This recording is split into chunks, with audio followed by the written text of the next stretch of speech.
Hello, and welcome to the 15th episode of Did You Know, in which I use the archives of the Northern Echo to learn more about a wondrous and magical historical fascination. Now, did you know about the cannon in Darlington's South Park and how it was captured in conflict against the Russians and how it was transported home in triumph and ended up in Darlington where it became the subject of a local political battle that lasted longer than the Crimean War itself?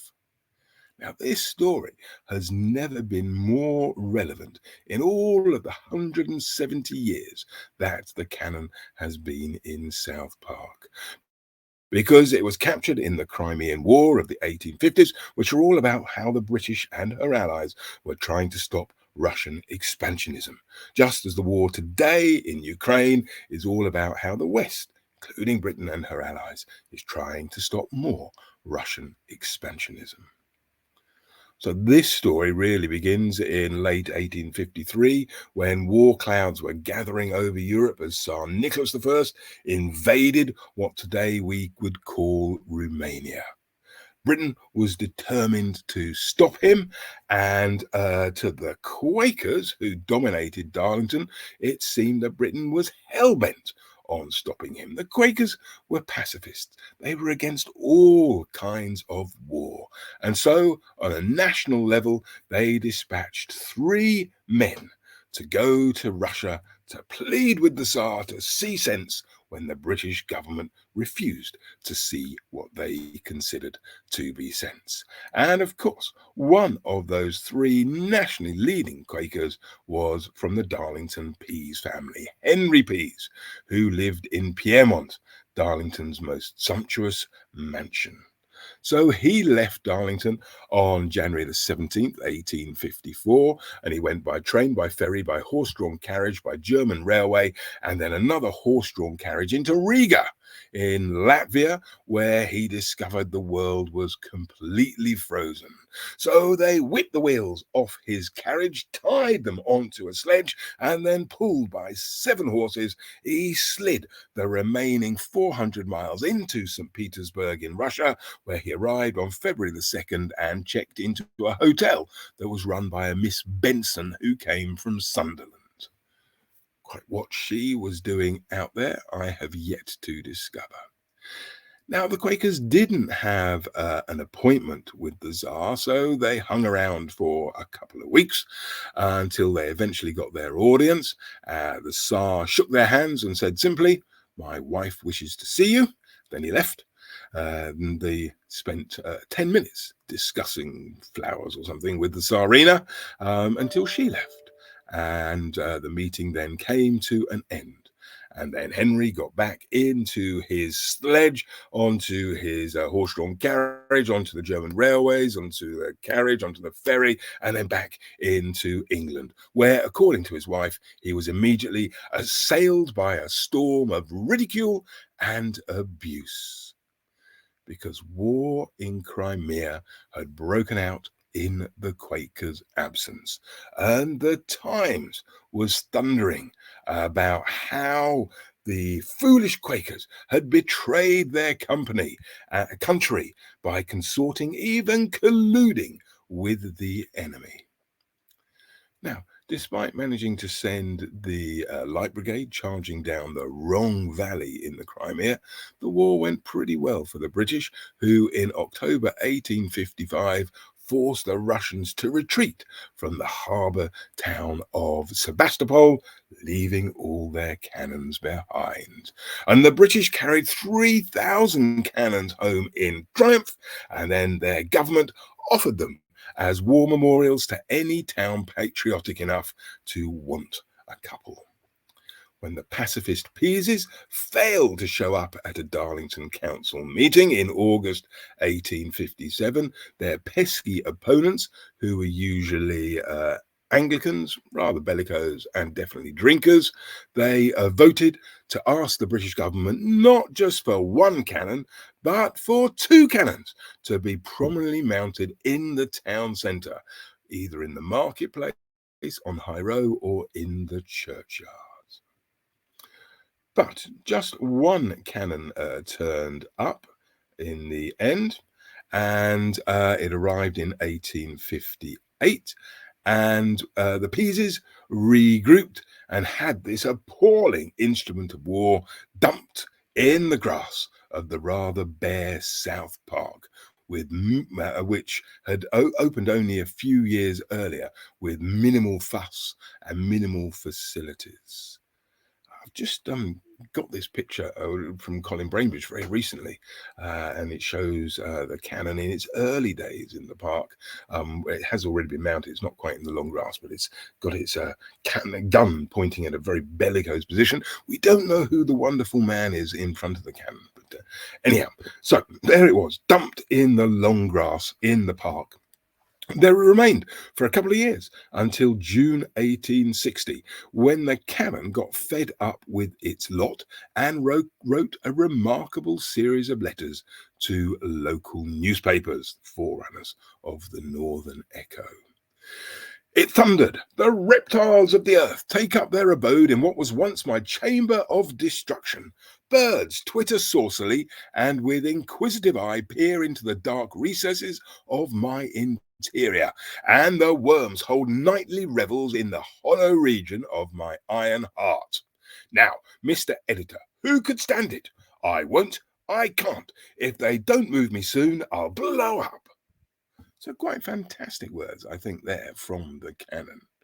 And the issue did indeed blow up at the next council meeting, where the anti-Pease party were or the anti-Pease party, who were the Anglican drinkers, and they accused the pacifist Quakers of insulting our brave boys who had sacrificed their lives in the Crimea. Joseph Pease chaired the meeting, according to the Darlington Telegraph newspaper. Laying where the cannon was, the chairman said he thought it was a most beautiful emblem of peace, for he had actually seen lambs feeding close to the muzzle of the gun, a remark which was received with loud laughter. But that winter, the cannon remained surrounded by sheep and long grass. The following spring, in exasperation, it wrote once more to the newspapers, telling of the gruesome sights it had witnessed at Sebastopol. And then it concluded, "After many ups and downs, I landed in this country. I heard a delightful home had been provided for me in Darlington, which so pleased me that for a time I considered myself the most fortunate of cannons. How sadly I was mistaken. The cruel neglect has wounded me to the quick, for although I am made of iron, my heart is not so hard as that of some human beings." The cannon's predicament was discussed at the May 1861 board meeting, and the cannon's supporters were outraged that the Peases could block a democratic decision for 4 years, despite or just simply because they did not like it.